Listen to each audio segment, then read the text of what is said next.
7, 6, 5, 4, 3, 2, 1. You'll never have the sacred stone. Oh, this you crazy mother. Howie Roseman does it again, making a trade for Miami Dolphins edge Jaelan Phillips. We all knew that we were probably going to be looking for a pass rusher, especially just kind of given the fact that we're bringing back a guy out of retirement, Brandon Graham, one of the main players that we thought would be a factor to our pass rush and would be kind of one of those future links.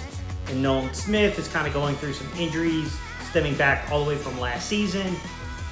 And I think this is one of the things that no one ever likes to talk about, guys, but to be quite honest about the situation, anytime you're going to play deep into the playoffs, so you get to the AFC or NFC championship game, or, obviously the goal to the Super Bowl, I do think it does make you a little susceptible to the way that injuries can impact your roster as you get ready for the season. I definitely think you can face some challenges there, and I think we're currently coming out of that rut, right? We're currently kind of coming out of that factor of like, oh man, our edge rush got ravaged in free agency, and then some of the components that we were hoping upon, they kind of got injured and didn't really live up to expectations on top of it. So here we go, Jaelan Phillips coming into the Philadelphia Eagles.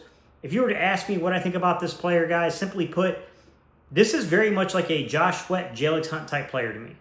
What I mean by that, he's 6'5"-ish, 260 plus pounds, right? I mean, I see anywhere between 258 listed to like 263. I'm just going to call him about 6'5", 260 pounds. He's got a 33 and a quarter inch arm reach, and he's got about an 80-inch plus wingspan. This is very reminiscent of a Vic Fangio type edge player. You guys know when I kind of predicted that the Eagles might have interest in a guy like Jaelan Hunt, when most people were going, Gate, who are you talking about? Never heard of this dude. One of the ways I was able to do that, and I was kind of putting this out on Twitter during that draft class that year, was it's very obvious to kind of get a feel sometimes for like what coaches prefer at certain positions. And for me, when you look at Vic Fangio, while very clearly like a Nolan Smith type player, he can work with these type of guys.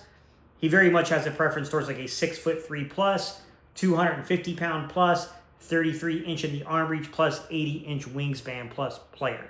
That's what he looks like. That what he looks for in terms of the new age way that he plays his edge rushers, right? What he calls an outside linebacker, which really for us is just a rush end. It just means that most of the time these guys are standing up and rushing the passer from that direction. On occasionally, they may drop into coverage if they're doing something like a replacement blitz or so forth. What I like about Jaelan Phillips coming here to the Philadelphia Eagles, guys, super, super, super good run defender. That's what I like about him. Sometimes I don't give two craps about what people say about in terms of run grades and stuff like that. I don't always trust that these guys know what they're looking at, if I'm going to be quite honest. What I see from Jaelan Phillips on the film is a guy that uses his, that range, that length well to play the run. He's able to use his hands and redirect himself to basically stay in the hunt for a run stuff. And anytime you see this guy get kind of lined up in a run game against a tight end, he does quite well against these tight ends, man. He's got a habit of folding these dudes because it's just a really big athletic mismatch. When you're talking about two 6'5", 250 pound plus guys going at each other, but one of them happens to be Jaelan Phillips. It's very much like a mismatch there. So I could definitely see it sucks to say this because you can't really know what they're going to do when Nolan Smith gets back, because Nolan Smith and Brandon Graham are both kind of undersized edge players, but both of those dudes, Brandon Graham much differently. He's gotten much bigger later in his career, over 260, but they're very good for shorter armed, shorter stature, kind of players that can play the run very well, to be quite honest. So, on one hand, you could kind of say Jaelan Hunt and Jaelan Phillips, that would be interesting to see how these guys could play early down against the run, because they give you some kind of leverage out there, some kind of ability to kind of use that wingspan and that arm reach to really keep themselves positioned well to contain the edges in the run game. And that is one thing that I have saw from Jaelan Phillips' film, is I think he shows a good mix of aggressiveness with understanding gap responsibility. And there was a couple plays I was just kind of watching highlight films of, and it illustrated, if you know what you're looking for, to where you see him turn his hips, gets his hips correctly set, and he's just kind of watching the player, and he's kind of bouncing along, and then he crashes once he knows it's too late for him to cut back. I mean, that's a heads-up veteran-type play, right? I mean, this is the thing that, despite what a lot of people would criticize Josh Sweat for, I always say, Josh Sweat makes mistakes here and there, but make no mistake about it, when he wants to get down and dirty in the run game, it's hard to beat a guy of Josh Sweat's caliber. He was pretty dang good at doing that. I think that's what Jaelan Phillips is going to give you guys in addition to the pass rush ability. Explosive guy. I mean, he came out like running, I want to say like a 4.5. It was like a high 4.5 on his pro day, right? He was in high 4.5 ranges. Had like a sub 1.6 10 split, so he was in the high 1.5s in his 10 split. Super athletically, gifted player for an edge player.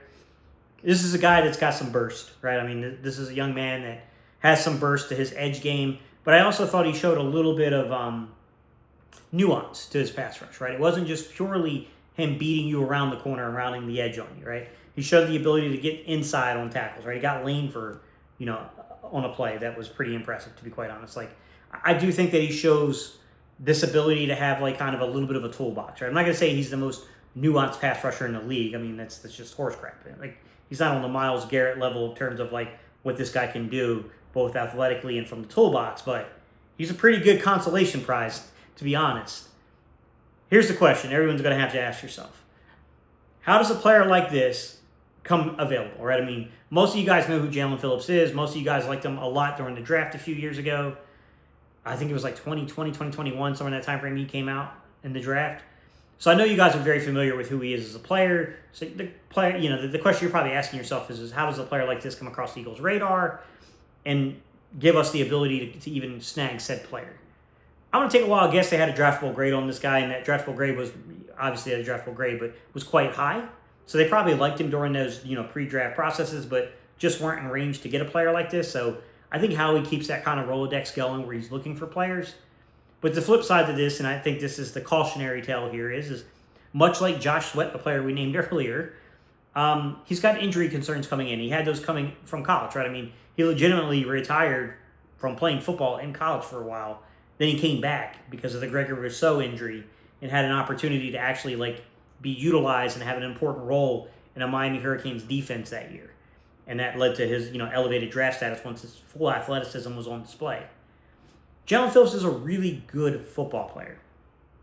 There's going to be injury concerns here. I mean, no way around that, right? I mean, you look going all the way back to 2023, even when he was with Vic Fangio, he had injury concerns, right? I mean, there was injury concerns there. Vic seemed to like him a lot. Vic's got him here now. So, there's something stuck with Vic about this young man, but he did get injured. 2024 and pretty much missed the entire season, if I remember correctly, because of injury. He's working his way back in 2025, right? I don't know where he is 100%. I'm not going to sit here and tell you that I watch a lot of Miami Dolphin games, guys. I mean, they're not very good right now, and I would much rather watch other games. But just looking over the snaps, I can see the underlying talent of this player. I can also understand the concern. I can see why maybe Miami, who probably liked this player too, probably came to the conclusion that it was acceptable to move on from this player due to probably injury concerns and the fact that they probably have their own guys they want to play. I like Jaelan Phillips. This is definitely going to help our pass rush. I do think when you look at the totality of the situation, assuming Nolan Smith will be back and be back within the next week or two, hopefully coming up for this Monday night game, you're looking at Nolan Smith, you're looking at Jaelan Phillips, you're looking at Jalen Hunt, you're looking at a guy like, Brandon Graham. I mean, you got a good Josh Uche. And then you got a guy that you can call up and down from the practice squad or keep on the active 53. That's what you want to do. And Patrick Johnson, who is a quality player, nothing special, but is a dang good special teams player on top of being a serviceable, player on defense.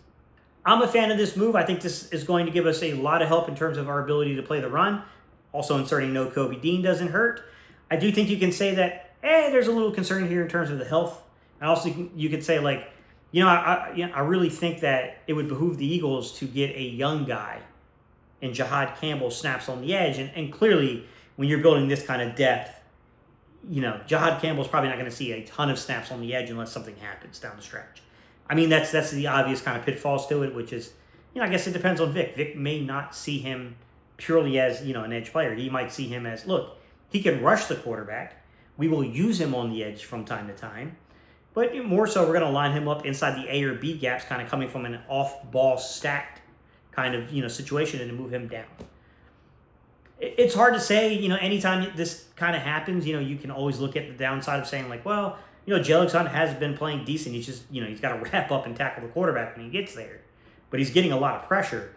this is going to probably pull away from Jaelan Hunt. This is probably going to take away from his development a little bit. I still think you got time on Jaelan Hunt. I'm not as concerned about this move when it comes to Jaelan Hunt. I still think Jaelan Hunt's probably your third edge rusher. He's probably that next guy up past the first wave. And he, honestly, there's reason to suspect that Jaelan Phillips isn't immediately getting inserted into the lineup. He may have to, even though he's played with Vic before, it might take some time to kind of get him up to speed here. And even saying that, I mean, every snap he's not out there, right? Every, delay in that process gives Jaelan Hunt an attempt to be the main second guy and Jaelan Phillips to be the third pass rusher. Like, all that stuff is, it kind of has to work its way out, if you will. All right, y'all, I appreciate your time and attention. If you like this kind of, topic, if you like these type of breakdowns, I would encourage you to check this video out right here. I think you'll really like this video. But also, in the comment section, guys, let me know what your thoughts are. Do you think Jaelan Phillips is here to be the number 2 rusher? Do you think it's more of a number 3 rusher, and they're going to keep working Jaelan Hunt, who we've heard Fangio say a lot of positive things about? How do you see that mix kind of playing out between how they're going to play these guys? All right, y'all. I appreciate y'all. And I'll see y'all in the next video.